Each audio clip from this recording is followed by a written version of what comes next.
Good morning everyone, welcome back to my YouTube channel let's discuss. So friends, आज हम discuss करेंगे class 10th subject English and worksheet number 55। और यह worksheet आपका 19 नवंबर 2020 के लिए है।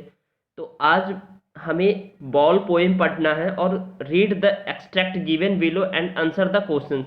और यह जो आपका एक्सट्रैक्ट लिया गया ये बॉल पोएम से लिया गया फ्रेंड्स। तो आइए इसे प्रॉपर वे में रीड कर आउट करते हैं, इसे समझते हैं इस पोएम को, और फिर इसके में जो गिवन आंसर है उसके सॉल्यूशंस को फाइंड आउट करेंगे।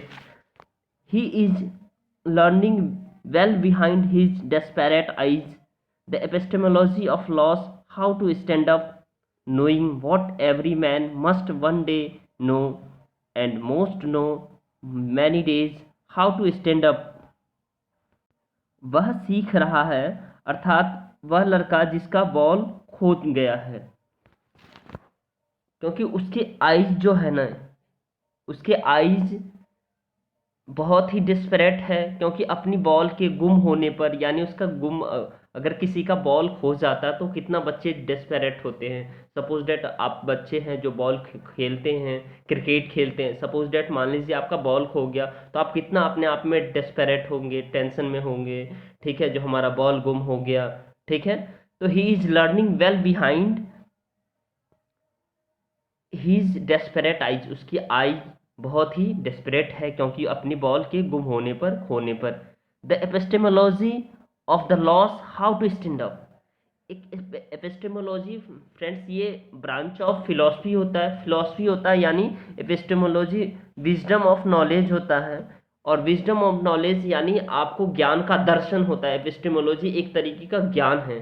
तो epistemology of loss, how to stand up, वह सीख रहा है। एपिस्टेमोलॉजी एक ज्ञान है कि उसको कैसे फिर से पुनः खोकर के, खोना के बाद उन्हें जो है ना अपने लॉस्ट का मीनिंग को वो कैसे फाइंड आउट कर सके।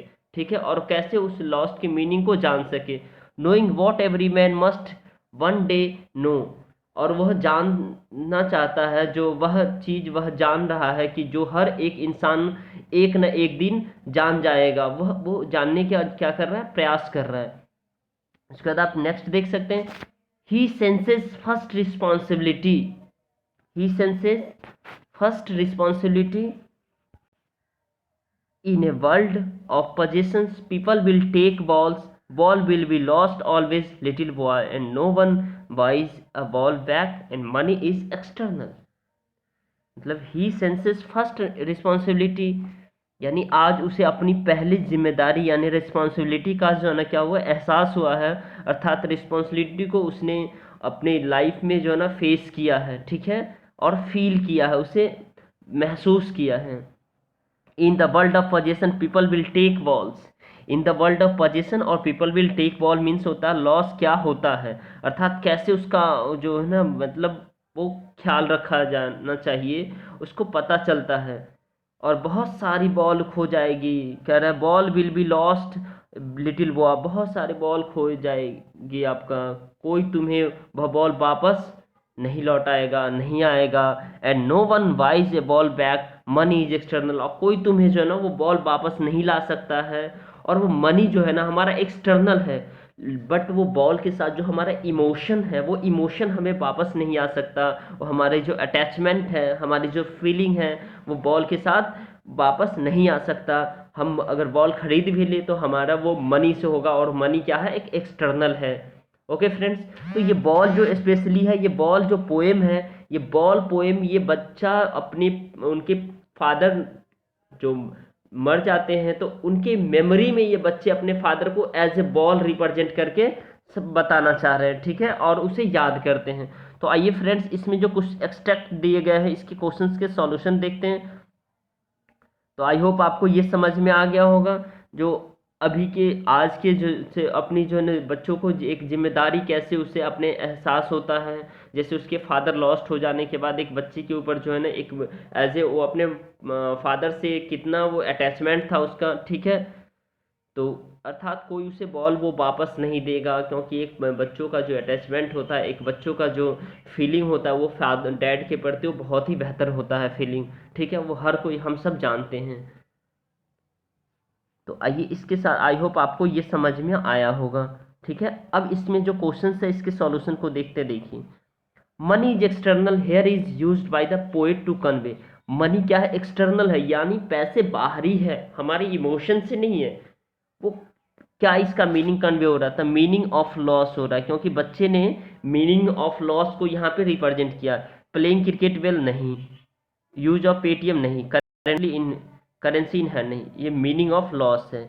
उसका सेकेंड अपन आप देख पा रहे हैं यहाँ friends, the poet uses senses first responsibility to refer.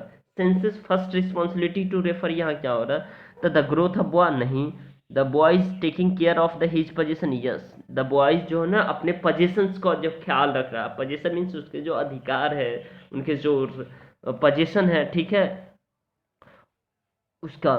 तो ये आपका आंसर होगा। उसका थर्ड है, the word epistemology does not have a meaning of similar, यानी एपिस्टेमोलॉजी का मीनिंग क्या होता है वो आपको नहीं करना, जो नहीं है उसका आपको मीनिंग उसको आपको अलग करना है। तो थिंकिंग लॉजिक बिल्कुल ये है,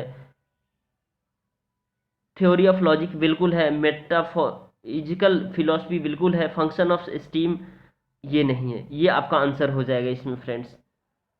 अब उसके बाद हम फोर्थ नंबर देख रहे थे, ट्रांसफर्ड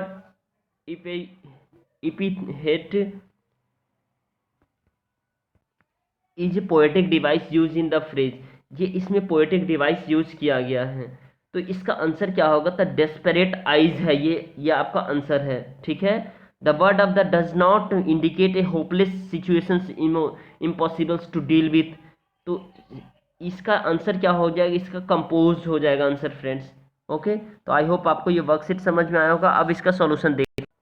फर्स्ट का आपका आंसर है the meaning of loss, second का the boy taking care of his position, and third का है function of steam, and fourth का डेस्परेट आइज, एंड फिफ्थ का कंपोज्ड।